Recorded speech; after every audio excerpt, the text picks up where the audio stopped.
नमस्कार आणि hi hello. मी श्रिया तुमचं स्वागत करते माझ्या शोमध्ये म्हणजेच चाय विथ गप्पामध्ये. आजकाल तरुण पोरं काहीच करत नाही, त्यांना शहरात जायचं असतं. असे प्रत्येकजण बोलत असतं आणि आपल्या कानावर येत असतं, खरं आहे ना? पण मला असं वाटत नाही की हेच खरं आहे. कारण का मी याच्यामुळे म्हणते, की आज आपण अशा 2 मित्रांना भेटणार आहोत, की त्यांनी खूप वेगळी वाट पकडली. एक आहे मेकॅनिकल इंजिनिअर आणि दुसरा आहे बी-कॉम पदवीधर. त्यांनी जर विचार केला असता तर कुठेतरी जाऊन मस्त शहरात सेटल होता आलं असतं. पण त्यांनी एक वेगळी वाट पकडली. तर त्यांनी साताऱ्याजवळ बिबव या गावी जाऊन ऑर्गॅनिक फार्मिंग सुरू केली. आणि त्याशिवाय गावरान बियाण्यांचा शोध घेऊन त्याच्यानुसार त्या धान्यांपासून आपल्या डेली यूजची प्रॉडक्ट सुरू केली. तेल असेल किंवा आपले मुरमुरे असतील किंवा त्याशिवाय कुकीज आणि लोणचे असे खूप पद्धतीनं किंवा तिथल्या महिलांना त्यांनी रोजगार उपलब्ध करून दिला. त्यामुळं या आजच्या आपण आपल्या शोमध्ये भेटत आहोत संतोष बोबडे आणि अक्षय वाघ यांनाच भेटत आहोत, की या 2 मित्रांनी खूप वेगळी वाट पकडली. त्यांनी PIP ॲग्रोची सुरुवात केली. म्हणजे त्यांचं म्हणणं असतं की भूतकाळही शेती आणि भविष्यकाळही शेती असं त्यांचं मत आहे. त्यामुळं आजचा माझा शो शेवटपर्यंत बघा आणि मला असं वाटतं की आजचा माझा शो याच्यासाठी बघा की खरंच एक 2 मित्र ठरवली तर किती वेगळी वाट पकडून कुठंपर्यंत पोहोचू शकतात हे तुम्हाला लक्षात येईल. त्यामुळं आजचा माझा शो शेवटपर्यंत बघा आणि माझ्या चॅनलला लाईक, शेअर आणि सबस्क्राईब करायला विसरू नका. कारण का इथे प्रत्येकाची वाट वेगळी असते आणि प्रत्येकाची स्टोरी वेगळी असते. वेलकम सर माझ्या शोमध्ये तुमचं. धन्यवाद. आपण आता गप्पानं सुरू करतोय. म्हणजे आज आपण आपल्या शोमध्ये भेटत आहोत संतोष बोबडे आणि अक्षय वाघ यांनाच आपण आपल्या शोमध्ये भेटत आहोत. तर त्यांच्याशी आता आपण मनमुराद आणि मस्त आणि छान गप्पा मारायच्या आहेत. सर तुम्ही दोघंही तसे एज्युकेशन्स आहात, म्हणजे हायली एज्युकेटेड आहात, पण शेती व्यवसायाकडे वळावं असं का वाटलं? माझं लहानपण गावाला गेलेलं 5वीपर्यंत. त्यामुळे लहानपणापासून गावाला राहायचं ओढ होती आणि आजी जी होती ती आजी स्वतः शेती करायची आणि तिच्यासोबत फिरताना बऱ्याच गोष्टी लक्षात आलेल्या शेतीसंदर्भात, निसर्गासंदर्भात. ते सगळं डोक्यात होतं आणि इंजिनिअरिंग केल्यानंतर एक लक्षात होतं की जॉब तर आपण कधीही करू शकतो. आणि दुसरी सगळ्यात मोठी गोष्ट होती आरोग्याचा. जेव्हा मुंबईला शिक्षण होत होतं तेव्हा आरोग्याची फार हेळसांड होत होती. सारखं मलेरिया होणं किंवा अजून काही समस्या, पोटाची समस्या ज्या होत्या, याच्यावरती काहीतरी रिजिडली काम केलं पाहिजे असं वाटत होतं. आणि तेव्हाच एक एक होता कारवर म्हणून विना गवाणकरांचं पुस्तक आहे, ते वाचनात आलं आणि तेव्हा असा विचार केला की ह्या क्षेत्रात काहीतरी करूया, आपण ट्राय तर करूयात. समजा उद्या जमलं नाही तर आपल्याला परत याच्यामध्ये नोकरी तर करताच आहे. म्हणून असं करत करत मी सुरुवात केली की इंजिनिअरिंग झाल्यानंतर इंजिनिअरिंगमध्ये नोकरी न करता शेती व्यवसायात काहीतरी करायचं असं विचार केला. आणि अक्षय सर तुमचं? माझं असं काही ठरलेलं नव्हतं, पण शहरात राहायचं नाही हे नक्की ठरलेलं होतं. गावाची ओढ तर लहानपणापासूनच होती, कारण जन्म आणि बालपण पण गावालाच गेलेलं. त्यामुळे गावाला कायमचं राहण्याचं असं डोक्यात होतं आणि त्यातून संतोष आणि माझं या सगळ्या बाबतीत बोलणं व्हायचं. शेती म्हणा किंवा दगदगीचं जीवन सगळं धावपळीचं या आणि मुंबईला कंटाळवाणं झालेलं जगणं. त्यामुळे या क्षेत्रात एक संधी मिळाली, संतोषच्या रूपाने मला संधी मिळाली की गावाला यायची. त्याच्यामुळे मग या क्षेत्रात वळालो आम्ही पण दोघेही. नाही, नक्कीच आपण असं म्हणतो की प्रत्येक वेळेस कधी त्या शहरी वातावरणाचा आपण उबग येतो आणि कंटाळ येतो. म्हणजे तेच टिपिकल ट्रॅफिक, तीच अशी दुर्गंधी, या सगळ्या गोष्टींना आपण कंटाळतो आणि एक नवीन निर्णय घेतो. आणि तसा म्हणायला गेलं तर हा खूप मोठा आणि धाडसी निर्णय असं मला तरी वाटतं. तर PIP ही आयडिया कशी सुरू झाली आणि यामागच्या काय कन्सेप्ट आहेत तुमच्या दोघांच्या? तर जेव्हा या क्षेत्रात काहीतरी करायचं असं ठरलेलं, तर पहिल्यापासून डोक्यामध्ये व्यवसाय करायचा हे ठरलं होतं. तो कुठल्या क्षेत्रात करायचा माहिती नव्हतं, पण नोकरी नाही करायची असं फार ठरलं होतं. मग कुठल्या क्षेत्रात व्यवसाय करायचा जो समाजाच्या दृष्टीने, निसर्गाच्या दृष्टीने आणि मुळात त्यातून येणारे पैसे हे आपल्याला उपभोग घेताना त्याचं बरं वाटेल, म्हणजे आपल्याला बरं वाटेल ते पैशाचा उपभोग घेताना, असा कुठला तरी व्यवसाय करायचा. आणि खायची खूप आवड, चांगलं खायचं, क्वालिटीचं खायचं याची खूप आवड. कारण आई आणि आजी घरी जेव्हा जेवण बनवलं जातं किंवा कुठलेही पदार्थ बनवलं जातं त्याच्या क्वालिटीमध्ये कॉम्प्रोमाइज केलं जात नाही. आणि मला स्वतःला पोटाचा त्रास होता जसं मी अगोदर सांगितलं. तर त्याच्यामध्ये मी जेव्हा अन्नदाता या संस्थेमध्ये काम करत होतो पुण्यामध्ये, तेव्हा माझा मिलेट या गोष्टीशी संबंध आला आणि मी महिनाभर मिलेट्सची डाएट केली, म्हणजे मिलेटच्या गोष्टी खाणं. मग त्याच्यात परत योगासनं वगैरे हे सगळे प्रकार होतेच. पण तेव्हा लक्षात आलं की त्या दिवसानंतर म्हणजे महिन्याला आजारी पडणारा मुलगा 3-3, 4-4 महिने आजारी पडत नाही आणि डॉक्टरकडे जात नाही, हे लक्षात आल्यानंतर म्हटलं की या क्षेत्रात आपल्याला काहीतरी करायचं आहे. मग तेव्हा मी जॉबला जेव्हा होतो तेव्हा आम्ही कंपनी सुरू केलेली, पास्ट इन प्रेझेंट ॲग्रो, हा फुल फॉर्म आहे त्याचा. म्हणजे जुन्यातलं नवीन कसं, जे मूळ होतं आपलं ते कसं आणता येईल पुन्हा, हा आमचा त्याच्या मागचा हेतू होता. आणि मला आठवते सुरुवातीला आम्ही लाडू हा प्रोडक्ट बनवला होता. त्याच्यामध्ये बाजरीचा लाडू, नाचणीचा लाडू आणि याचा ज्वारीचा लाडू, असं मी 3 प्रोडक्ट हे केलं. तेव्हा मी जॉब पण करत होतो. मग आम्ही जवळजवळ 15-20 वेळा त्याचे एक्सपेरिमेंट केले असतील. कारण की आपल्या लक्षात येतं जेव्हा आपण नाचणीचा लाडू खातो तेव्हा तो इथे टाळूला चिकटतो, त्यामुळे लहान मुलं खात नाहीत तो लाडू. मग तो कसा चांगला करता येईल, कसा लोकांना आवडेल असा करता येईल, मग त्याच्यात आम्ही बरंच काम केलं. मग जेव्हा मी काम करत होतो तेव्हाच मी वेगवेगळ्या दुकानांमध्ये ते प्रोडक्ट ठेवायला गेलो, लोकांना द्यायला गेलो. तोपर्यंत मग लक्षात आलं की अरे हां, मग आम्हाला हा प्रोडक्ट आपल्याला मोठा अजून नेता येईल, याच्यामध्ये अजून चांगलं काम करतं. मग असं करत करत करत करत एक एक प्रोडक्ट ॲड करत गेलो. तर आपल्याकडे कुठले काही काही प्रोडक्ट्स आहेत ते अक्षय सांगेल. सांगा अक्षय सर. PIP ही संकल्पना म्हणजे हेच कंपनीचं नाव आणि हे सगळं त्याची संकल्पना ही संतोषची, आणि त्याने मला याच्यामध्ये सहकारी म्हणून घेतलं. तर याच्यामध्ये ज्यावेळेस आम्ही स्टार्टअप केलं त्यावेळेस तितका काही रिस्पॉन्स आला नाही, आणि हळूहळू जवळजवळ एक 6 ते 7 महिन्यानंतर रिस्पॉन्स येऊ लागला डिरेक्टली एंड कन्झ्युमर. तर त्याचा आणि बेनिफिट असं की ऑलरेडी पुणे किंवा मुंबईमधली जे आत्ता आमचे कस्टमर आहेत ते या सगळ्या बाबतीत अवेअर आहेत स्वतः. त्यामुळे आम्हाला आमची कंपनी आणि नवीन नवीन प्रोडक्ट लॉन्च करण्यामध्ये त्यांचा इनडायरेक्टली सपोर्ट मिळाला. तर अशी आमची कंपनी अशी आता मोठी होत चालली.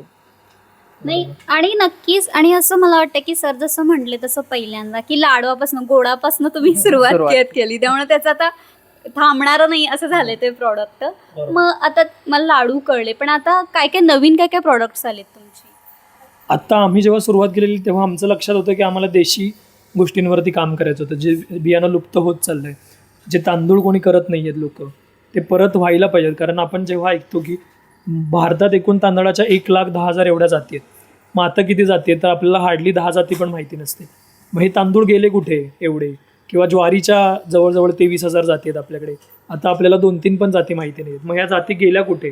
आणि मुळात हे सगळं गेलं आहे, त्यामुळे लोक खायची विसरलीत. तर मग ते पुन्हा हे करण्यासाठी आम्ही त्या तांदळांच्या ह्याच्यामध्ये काम करायला सुरुवात केली, मिलेट्समध्ये काम करायला सुरुवात केली. तर आत्ताच्या घडीला आपल्याकडे जवळजवळ 18 प्रकारचे तांदूळ आहेत, जे काही साताऱ्यातले आहेत, काही कोल्हापूरमधले आहेत, काही कोकणातले आहेत, काही महाराष्ट्राच्या बाहेरचे देखील आहेत, ज्यांची मेडिसिनल व्हॅल्यू खूप चांगली आहे. 9 प्रकारचे मिलेट्स आहेत, नंतर वेगवेगळ्या प्रकारची कडधान्य आहेत. ही सगळे असताना त्याचं वाण देशी असेल का याची आपण काळजी घेतो. सगळ्या बाबतीत शक्य होत नाही, पण मॅक्सिमम बाबतीमध्ये आपण लक्षात ठेवतो की नाही याचं वाण देशीचं असलं पाहिजे. त्याचा फायदा असा होतो की त्याची चवीमध्ये तुम्हाला फरक कळतो. नंतर शेतकऱ्याकडे जेव्हा बियाणं असतं तेव्हा शेतकऱ्याची स्वयंपूर्णता त्याच्यातून साध्य होते. अशा त्याचे बरेच अँगल आहेत. आणि बियाला मेमरी असते, म्हणजे त्या बियाला लक्षात असतं मी ह्या गावचं आहे तर इथे कसली माती आहे, इथे कुठली हवा आहे. पण जेव्हा आपण दरवर्षी नवीन ठिकाणून बियाणं विकत घेतोय तेव्हा त्या बियाणावरती आपला एकतर खर्च होतोय आणि उत्पादनावरती पण मोठ्या प्रमाणात त्याचा खर्च होतोय. मग असे काही प्रोडक्ट्स आहेत. आणि खाण्याचे बरेच प्रोडक्ट्स आहेत. नुसते लाडूपासून सुरुवात केली तर आपल्याकडे लोणची, नंतर आपल्याकडे तेल, जे किराणा सामानामध्ये जेवढं काही असतं जे सेंद्रिय पद्धतीने, पण त्याच्यामध्ये आपण कुठलेही प्रिझर्वेटिव्ह वापरत नाही, कुठलेही व्हॅल्यू ॲडेड कलर्ड वापरत नाही, रिफाईंड ऑइल वापरत नाही, असे सगळे प्रोडक्ट्स आपण ठेवतो जे हेल्थच्या दृष्टीने आणि त्यात चव हे सगळ्यात महत्त्वाचा हे असतो. माझं नाव मंगल दत्तात्रय पुजारी, मी इथलीच आहे, बीबी इथली रहिवासी.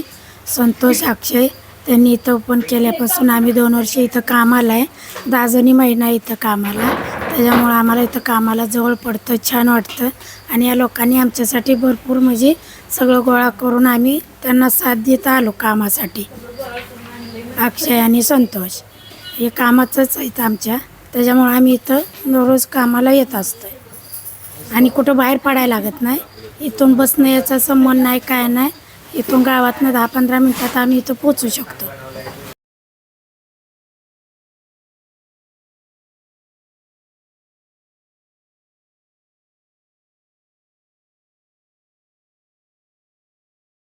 इथं सगळं जे आणतो ना म्हणजे शेतकरी थेट शेतकऱ्याकडून घेऊन येतात ती संतोष बोबडे आणि अक्षय वाघ ही डायरेक्ट शेतकऱ्याला भेट देतात आणि ती शेतकरी पण ते स्वतः जाऊन बघतात की ते शेती कशा प्रकारे करतायत.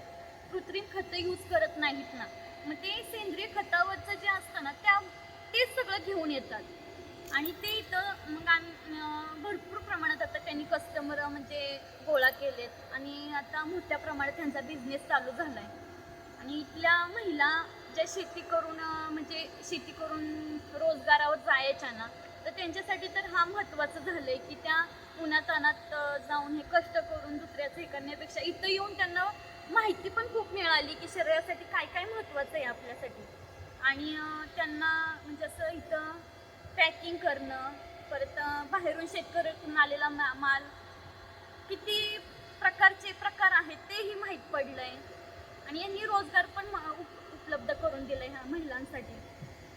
हे एक महत्त्वाचं आहे. आणि मला पण म्हणजे असं इन फ्युचरमध्ये काय खावं काय नाही हे तर आता महत्त्वाचा पार्टच बनलं आहे. कारण की ह्या अशा म्हणजे खूप वाईट काळ आलं आहे खरं तर. सगळं असं कृत्रिम खतांवरचं चाललं आहे लोकांचं. सेंद्रिय खतांबद्दल असं काही नाही आहे. त्यामुळे ह्यांनी नवीन असं सेंद्रिय खतांबद्दल चांगला प्रोजेक्ट ओपन केला आहे. हे तर मला खूप आनंद होतो की ते काम करून छान वाटतं म्हणजे असं सेंद्रिय खतांवरचं. आणि टेस्ट पण खूप छान लागते. लोक 4 पैशाकडे बघतात पण शरीराकडे बघत नाहीत. पण हे खाऊन जर लोकांचं जास्त पैसे जात असले तरी काही प्रॉब्लेम नाही. आपण जे दवाखान्यासाठी घालवतो ना ते जर खाण्यासाठी घालवलं ना तर खूप महत्त्वाचं आहे मला असं वाटतं. त्यामुळं छान वाटलं मला म्हणजे ह्या कंपनीत आल्यापासून. ठीक आहे, धन्यवाद. आता दोघांना एक वेगळा प्रश्न विचारा वाटतोय की या कंपनीचा उद्देश काय आहे काढण्याचा, किंवा याचा तुमचा उद्देश काय की दोघांनाही काय वाटतो? मला असं वाटतं की ज्यावेळेस तुम्ही कंपनी म्हणजे शेती रिलेटेड काही करता त्यावेळेस फक्त यात स्वतःचा फायदा न बघता ज्यांच्याकडून आपण प्रोक्युरमेंट करतोय त्या शेतकऱ्यांनाही याचा फायदा मिळावा. हा तर माझा मोटो हाच असेल म्हणजे आहे आत्ता ही कंपनी. आणि कस्टमरांनाही मग ग्राहकांनाही याचा फायदा. आणि ते ग्राहकांनी शेतकऱ्यांचा आदर केला पाहिजे आणि शेतकऱ्यांनी ग्राहकांचा. की शेती आत्ता आम्हाला एक असा फीडबॅक आला म्हणजे माझं एका कस्टमरांशी बोलताना असं झालं की आम्ही एक वेळ ठेवली आहे सकाळी 10 ते संध्याकाळी 6:30 पर्यंत. म्हणजे एक कॉर्पोरेटची वेळ असते तशी. म्हणजे कॉर्पोरेटचा टायमिंग नाही 8 तासाचा, त्याच्यापेक्षा जास्त टायमिंग. पण आम्हाला एक कस्टमर वेंडर असं म्हणले की तुम्ही शेतकरी आहात दादा, तर शेतकऱ्यांचा कॉर्पोरेटसारखा टायमिंग नसायला पाहिजे. तर त्याची मला वाईट वाटलं की तुम्हाला जगवणारा म्हणजे असं म्हणू शकत नाही. कारण कस्टमर शेतकऱ्यांना जगवते आणि शेतकरी कस्टमरांना जगवतो. ह्याची जाणीव ही दोघांना पण पाहिजे. आणि ही जाणीव जपायचा माझा आणि संतोषचा प्रयत्न आहे. आणि हा हेतू आहे आमचा. याच्यानंतरचा संतोष सांगेल. तर जेव्हा जसं अक्षय म्हणाला तसं बरोबर, ही कंपनीचा उद्देश मुळात आहे की मुळात पहिलं तर आमच्या दोघांना खूप खायला आवडतं. जसं सुरुवातीला सांगितलं, सगळं आमचं ताट एकदम सकाळी जेव्हा आपण जेवतो तेव्हा आठवण जायला पाहिजे की आपल्याला जेवायचं आहे म्हणून काहीतरी असं ताट भरलं पाहिजे. ती एक अपेक्षा असते ही कंपनी सुरू करण्यामागची. दुसरं होतं की जे आपल्या ताटात येतं आहे, आपण जेव्हा म्हणतो की आपल्या कपड्याचा ब्रँड असतो, आपल्या घड्याळाचा ब्रँड असतो, आपल्या मोबाईलचा पण ब्रँड असतो, पण आपला जेवणाचा ब्रँड काय असतो हे कोणालाच माहिती नसतं. कारण आपल्याला असं वाटतं की आपण जे काही घालतोय ते चालतं पोटामध्ये. आणि सगळ्यातलं माहिती आहे म्हणजे रिफाईंड तेलातलं खाल्याने प्रॉब्लेम होतात, आपल्याला हे खाल्ल्याने प्रॉब्लेम होतो, तरी पण लोक खातात. कारण पोटामध्ये काही जाईल ह्याचा फरक फार काही कोणाला पडत नाही. मग तो कितीही शिकलेला असेल किंवा कितीही न शिकलेला असेल. त्यामुळे आपल्या ग्राहकांकडे जेव्हा आपली गोष्ट जाईल तेव्हा ही मुगडाळ कुठून आहे, हा तांदूळ कुठून आहे, हे ट्रान्सपरन्सी मिळायला पाहिजे. फॅमिली डॉक्टर असतो तसा फॅमिली शेतकरी असला पाहिजे, ही एक कन्सेप्ट होती. आणि दुसरं म्हणजे जे अनेक शहरातली लोक त्यांच्याकडे भरपूर पैसे आहेत पण असं होतं की त्यांना ते क्वालिटी खायला मिळत नाही आहे. आता आपले बरेच ग्राहक आहेत ते असे म्हणतात की अरे मी 40 वर्षापूर्वी असा तांदूळ खाल्ला होता किंवा ही अशी चकली आहे ती मी ह्याच्या अगोदर खाल्ली नव्हती, किंवा तुमचे प्रोडक्ट खूप छान असतात, आमच्या लहान मुलांना फार आवडतात, लहान मुलांनी कधी नाचणीची भाकरी खाल्ली नव्हती त्यांनी भाकरी खायला सुरुवात केली, एक आमच्या ताई होत्या, असे बरेच फीडबॅक्स असतात. मग ते ऐकल्यानंतर आपल्याला भारी वाटतं की अरे हां, या लोकांना त्याचं ॲप्रिसिएशन आहे. तर शेतकरी, आम्ही आणि ग्राहक ह्या तिघांना त्याचं कसं सुख मिळेल, जे आपण म्हणतो हे कशासाठी करायचं आहे, तर आपले पंचेंद्रिय आहेत ती सुखी व्हायला पाहिजेत. म्हणजे जेव्हा आपण आंबा खातो तेव्हा आपण भारतातले लोक कधीच आपण पहिला आंबा नाही खात नुसतं, आपण पहिल्यांदा सुगंध घेतो मग आंबा खातो. कारण जर नुसतं सुगंध नाही आला ना तर आपल्याला आंबा चांगलाच लागणार नाही. सेम जेव्हा आंबेमोहर तांदूळ खातोय तेव्हा आपल्याला सुगंध आला पाहिजे, नाहीतर मग मजा काय त्या तांदूळ खायची. हे जे ओरिजिनल आहे ते लोकांपर्यंत पोहोचवणं. आणि दुसरी गोष्ट, शेतकऱ्यांना त्याची योग्य व्हॅल्यू देणं. आम्ही असं सांगतो खूप ठामपणे, छाती ठोकपणे, जे आपण म्हणतो की रॉ प्रोडक्टमध्ये आम्ही जे काही विकतोय त्यातलं कमीत कमी 60% आम्ही शेतकऱ्याला बांधावरती देतो. म्हणजे जर कोणाला उद्या जाऊन आमचे बँक डिटेल्सपासून चेक करायचं असेल आम्ही तरी ते तयार आहोत लोकांना दाखवायला. कारण की जर आम्ही एखाद्या लोकांकडून एखाद्या तांदळाचे जास्त पैसे घेतोय तर ते पैसे जास्त ह्याच्यासाठीच घेतो की ते शेतकऱ्यांना गेले पाहिजेत आणि ते इकॉलॉजिकला मिळले पाहिजेत. आणि दुसरी गोष्ट एक आवर्जून सांगावीशी वाटते, जेव्हा आपण ऑर्गॅनिक सगळं महागच असतं आणि आम्हाला परवडणारच नाही, ज्यांना चांगला पगार आहे त्यांनीच हे खावं असं जेव्हा डोक्यात येतं गोष्टी, तेव्हा मी प्रत्येकाला सांगतो की तुम्ही 1 महिना आमचे सगळे प्रोडक्ट्स वापरून बघा. जर तुमचा महिन्याचा खर्च 3,000 रुपये असेल समजा, तर तो कदाचित 5,000 होईल, डबल होईल 6,000. पण गंमत काय असते, जेव्हा तांदूळ सेंद्रिय पद्धतीने उगवलेला असतो, गहू सेंद्रिय पद्धतीने उगवलेला असतो, तेव्हा बाजारात मिळणारा गहू आणि सेंद्रिय पद्धतीने मिळणारा गहू हा तुम्हाला कमीच लागतो. आपण म्हणतो ना पुरवठ्याला असतात गोष्टी, तर त्या पुरवठ्याच्या गोष्टी टिकतात. म्हणजे अल्टिमेटली जर तुम्ही विचार केला, जर लाकडी घाण्याचं तेल असेल शेंगदाण्याचं आणि रिफाईंड तेल असेल, हे 320 रुपये असतं, ते 230 रुपये असतं, पण ते तेवढंच टिकपुरतं. बरं, चवीला आणि हेल्थचं काय, आणि अजून 10 वर्षानंतर तुम्ही आजारी पडणार आहात, त्याचे पैसे वाचतात. तर ह्या सगळ्याचा विचार केला तर ते आपल्याला परवडतं का? तर हा एक्सपेरिमेंट सगळ्यांनी करून बघायला पाहिजे. ह्या सगळ्या अशा बऱ्याच उद्देशाने आम्ही हे केलेलं, पण मुख्य उद्देश आहे की आमच्या दोघांना खूप छान खायला मिळालं पाहिजे. नाही, नक्कीच. आणि मला ह्याच्यावर अजून एक गोष्ट सांगायला वाटते की कधी कधी आपण शेतकऱ्यांना कॅज्युअली घेतो, खूप कॅज्युअली घेतो. आणि दुसरी गोष्ट म्हणजे आपण आता भाजी अरे दे की, हो. मॉलमध्ये तुम्ही कमी करायला जात नाही, पण पटकन भाजी 2 रुपयानं काय होतंय, कुठं बंगला बांधालच, पटकन असा ग्राहक किंवा विक्रेता बोलून जातो. या सगळ्या गोष्टी तुमच्याशी गप्पा मारून मला समजत आहेत आणि छान वाटत आहे. आता मला अजून एक शेवटचा प्रश्न विचारायचा आहे आणि आपण थांबतोय की जर यंग जनरेशन या शेतीकडे वळत असेल तर त्यांना तुम्ही काय सांगाल? सांग तू यंग जनरेशनला, सांग सांग ना, दोघांना पण सांगायचं. तू सांग ना, मला सुचत नव्हतं. पार्टनर दोघं आहेत त्यामुळे दोघांनाही सांगायचं असतं. पहिल्यांदा मी सांगतो, यंग जनरेशनला जेव्हा काही सांगायचं तेव्हा मुळात सगळीकडे म्हणलं तर सगळं सोडून शेती करा असं मी बिलकुल नाही म्हणणार. जर तुमच्या घरी शेती असेल तर तुम्ही डेफिनेटली शेती केली पाहिजे, त्याच्यासोबत जोडधंदा केलाच पाहिजे. त्याच्याशिवाय तुम्हाला आत्ताच्या जगण्यात लागणारे पैसे मिळणार नाही आहेत. ते तुम्हाला किती जास्तीत जास्त निरोगी आरोगी पद्धतीने जेन्युइन पद्धतीने करता येईल हा आपल्याला प्रयत्नच करायचा आहे. म्हणजे जर मी दूध विकतोय तर त्यात पाणी किती टाकायचं हा शेवटी स्वतःला विचारण्याचा प्रश्न आहे. दुसरी गोष्ट, जेव्हा जर तुमच्याकडे शेती पण नाही आहे किंवा तुमच्याकडे दुसरी कुठली साधन आहे, तुम्हाला शहरात जायलाच लागतं, तर मला वाटतं तुमच्या वयाच्या 35व्या वर्षापर्यंत तुम्ही रिटर्न प्लॅन केलं पाहिजे. कारण की जेव्हा मुंबईमध्ये आपण राहतो तेव्हा बरेच रिपोर्ट्स असे येतात की मुंबईमध्ये एकदा श्वास घेणं म्हणजे 5 सिगरेट पिण्यासारखं आहे, किंवा मुंबईमधलं पाणी शुद्ध अशुद्ध कुठल्याही शहरामधलं.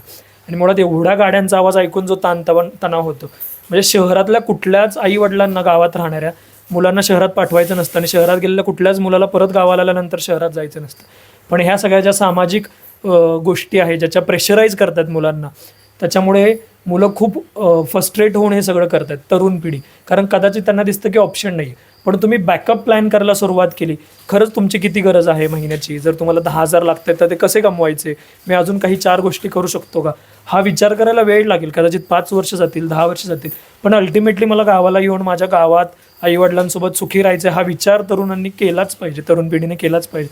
आणि जोपर्यंत सगळे मिळून म्हणणार नाही होत की आम्हाला शुद्ध हवा, शुद्ध अन्न, शुद्ध पाणी ही आमचा हक्क आहे आणि तो आम्ही मिळवला पाहिजे, तोपर्यंत हे होणारच नाही.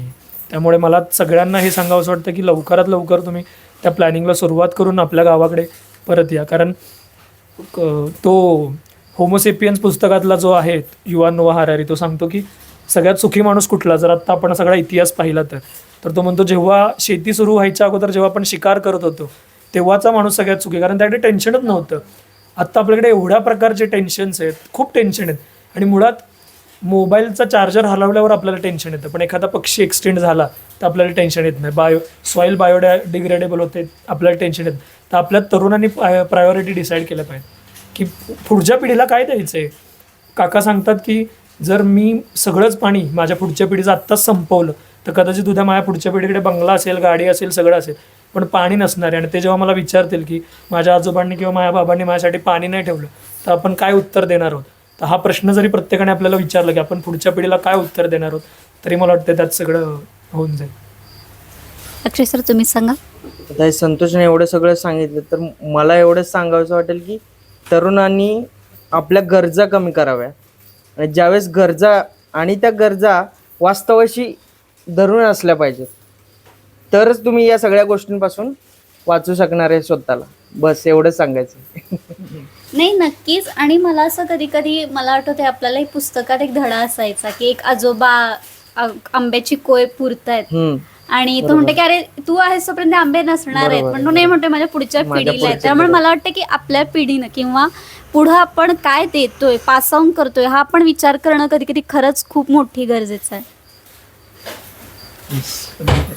सर, मी श्रिया आता इथेच थांबते माझ्या शोमध्ये. आजचा एपिसोड खूप तुम्हाला नक्की काय ना काहीतरी करून जाईल की कधी कधी आपण पटकन म्हणून जातो अरे शेती करतोय, पण शेतीमागचे कष्ट, शेतीमागचा विचार या सगळ्या गोष्टी असतात. त्यामुळे आजचा माझा शो शेवटपर्यंत बघा आणि माझ्या चॅनलला लाईक, शेअर आणि सबस्क्राईब करायला विसरू नका. कारण का इथे प्रत्येकाची वाट वेगळी असते आणि प्रत्येकाची स्टोरी वेगळी असते. Thank you so much. धन्यवाद.